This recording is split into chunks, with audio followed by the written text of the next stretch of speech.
Goeiemôre, hoop het gaan goed daar by julle. Hier is op 'n Sondagmiddag, gaan gou vir julle ietsie speel. Luister, dink.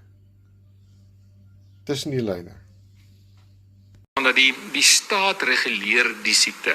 Omdat die staat reguleer die siekte. Omdat die staat reguleer die siekte. En gaan ek vir julle nog enetjie speel. Luister mooi daarna. They are saying your deadline is tomorrow. They go to court, they're going to delay it by another month. By another month. By another month.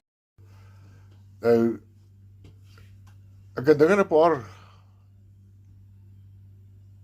terminologieë, as jy wil, ongeërgdheid,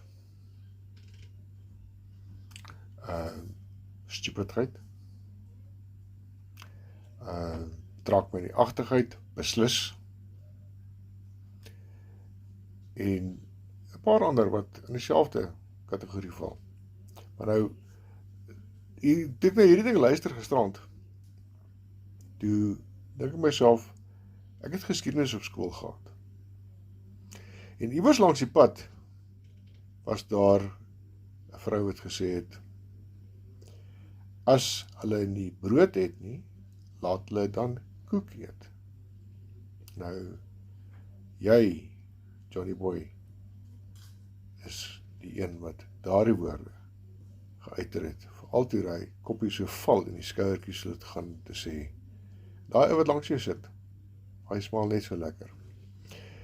Pas op, dat jy nie, en ek haal aan, uit 'n dokument wat uit Toeliaus uitkom, ons moet versigtig wees, dat ons nie die boer kwaad maak nie. So, pas op, dat jy nie die verkeerde moer roer vir die maand van Februarie nie. En dalk sleg op jou neus kyk, jou skouertjie wat so drop en jou koppie wat so val nie. Ek sê nie, blaas niks aan nie, luister vir my mooi, maar die tyd loop, boere, die tyd loop.